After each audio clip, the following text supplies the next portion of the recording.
Fuck yeah! All right, there's your clapping. Ladies and gentlemen, first time doing this show. I'm really excited to have him. Joe List always talks about how fucking great is the stories. Ladies and gentlemen, please give it up for Mr. Greg Stone, everybody!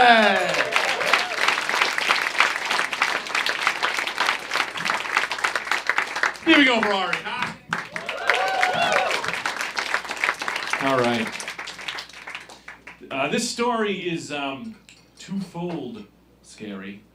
One, because I've only ever told it on a podcast and to some people who have all told me, you need to never tell anyone this story. Again, you need to die with this. So this is fun for me, because I get to see your faces as I tell you this. And the second part is it did happen the last day on Halloween. So, here we go. To know what I'm going to get into is, you have to talk about my stepfather. He's a psychopath. He's 6'3". He looks like Sergeant Slaughter. He was a big military guy. He was 6 o'clock, quitting time. That was a thing he used to say, 6 o'clock, quitting time, which made no sense. That's no one's quitting time. And me and my brother lived in the basement, and he would just shut the lights out on us. He would go, 6 o'clock, quitting time, and we would just sit in the dark. We were like, I guess we just adapt. Like, we had to adapt to the darkness as a child. And he was silent. And to this day, you could throw something in the dark, and I'll just fucking catch it. I think maybe that was his wax on, wax off. You know, maybe he was trying to train me. We had a little Casio watch that we would use for light. This is 94, like the Game Boy didn't even have a light on it yet. We would just go, hey, we would just talk. We were 13 years old. So that's my stepfather. He's just a psycho. He's got these weird rules, and he's just adamant about everything. He never has a sense of humor. So the one time he told a joke, it went wrong. It went bad. So when I was young, I have double vision and I'm nearsighted. I wear contact lenses, but I started to notice I couldn't read in grammar school. And so all the teachers, they kept me back. They tried to put me in a school for handicapped children. That was like their big thing. Until I started taking baseball, and I would just get whipped in the face with balls all the time. I just had my hand up, like, pah, pah, pah, just brutal. And the eye doctor was like, this kid's fucking blind. How does no one know this kid's blind? They're like, well, he can't read. Yeah, because he can't see. So when we started finding out that I was losing vision, or I didn't have good vision, was the exact same time in my life when I started masturbating. Now, some men here know of the old wives' tale that my stepfather George decided to tell me one day. And here's the thing, you have to understand, when it comes to masturbating, at that age, I was the best. I mean, I was putting in 10,000 hours. Like, I was the master class. I was everywhere. I'm in the bathroom for an hour, and my stepfather, he would just bang on the door, and he would go, you know, you'll go blind. You'll go blind. Fun joke. Until I started going fucking blind. So we go to the eye doctor. We're at the eye doctor, and I'm freaking out, because I'm like, geez, like, this is like I'm doing this to myself. I can't stop. I don't know what I'm gonna do. But there's no internet back then. This is 94. There's no internet. There's no way to Google. I just had my older brother who was a bigger asshole. He's like, yeah, man, you're going blind. Fuck that. That's how Daredevil got his powers. Crazy gum.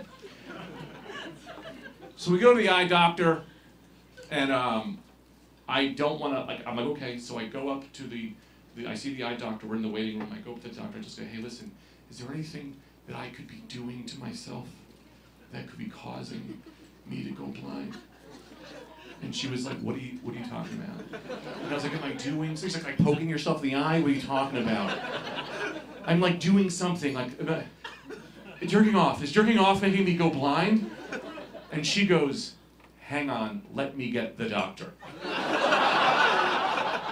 So yeah, I was just talking to the receptionist, who, looking back, was probably only like 17 years old. Like, I don't know if they put that on the data entry training video. Like, how do you handle a 13-year-old boy who's worried about going blind because he's jerking off a lot?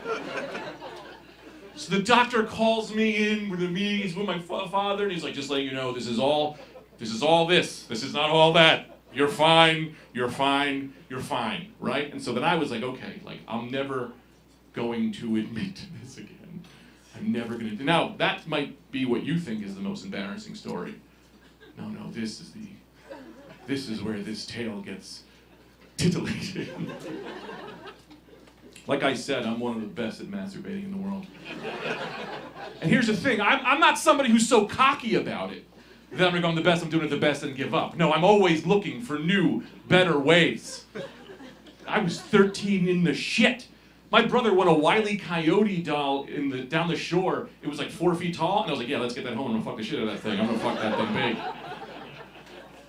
And I made love to it too. I mean, like I cut a hole, and I was like, you are beautiful, and I romanced him. Or her. I don't know what Wile E. Coyote is. I don't care. I'm just trying to come. So now, hang on. This is where it's Halloween, and there's a kid. He's an NFL player now, or he was, and he was on our block, and he was like he was like the big guy. Everyone loved him. He comes up to us, and he's like, I just had sex. Fucking A. We were like, whoa, man, what is it like? And he goes, I'm gonna tell you exactly what it's like. It's just like 2 steaks. You microwave 2 steaks. You can have sex with them, and that is exactly what a vagina feels like. Now, I don't back down from a challenge. This is Halloween. Just the moon aligned. My stepfather put out 2 steaks to defrost. It's fine, it is what it is. My mother calls, she says, the kids are gonna go out for Halloween. We don't have time to cook. I'll bring home some McDonald's. We'll eat that. And so in my mind, I go, well, we cannot let this meat go to waste. So I take it. I bring it downstairs to the basement, to the dungeon. I do my thing. And my thing I did, my friend. Really. And now there's people always have questions. And I'll email them to you. I'll email you the answers. So I do whatever, I do the thing, come down, I'm sitting there, smoking a cigarette. My stepfather comes downstairs, sees the steaks, and he goes, what were these things doing down there? And I was like, I figured they were gonna go to waste, maybe I was gonna put them in the freezer. Or I'm like saying anything. Like, I don't know, they look for my G.I. Joes to put them on. I don't know, is that a thing? And I swear to God, he's a cop. My stepfather is a cop. This guy knows. He knew what the fuck was going on. He knew what happened. And he was like, you sure you weren't doing anything down here? And I'm like, no, I did nothing. Next thing I know it, he goes, don't bring home the McDonald's. Yeah, now I am in a war. A psychological war with my stepfather, who has now decided to go through with the cooking and eating of the steaks. Yes, here we go. Let's get on that motorcycle to hell. Now I'm telling you, he cooks them, and we're sitting there, and I'm watching him, and I'm like, you can end this. This doesn't have to happen. And he was like, it's beyond my control now. And do you know what it's like to look at your mother? Your mother cook a steak that you fucked. And she's gonna put it in her mouth, and George is eating vegetables like a fucking asshole. The guy's never eaten not red meat in his life.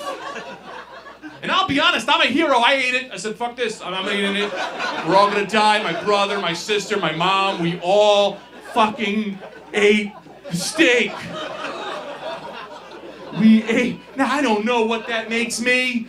It's a dead animal. I fucked. There's so many things, but if I'm anything, I'm ride or die. All right, that's what I am. And I don't know where that goes, but I'm Greg Stone. Thank you so much.